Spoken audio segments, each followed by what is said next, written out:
11., 12. i 13. prosinca. Prije spavanja reci ove 3 stvari Bogu. 1.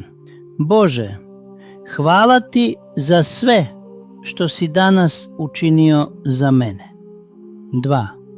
Oprosti moje prošle grijehe i daj mi čisto srce za sutra. 3. Kada spavamo, čuvaj nas i dopusti da budemo sigurni u tvojoj ljubavi. Volim te, moj Gospodine, i podijelit ću ovu molitvu da proslavim tvoje ime. Amen.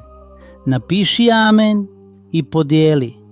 Proglasi da je tvoj dom u prosincu prekriven Božjim blagoslovom.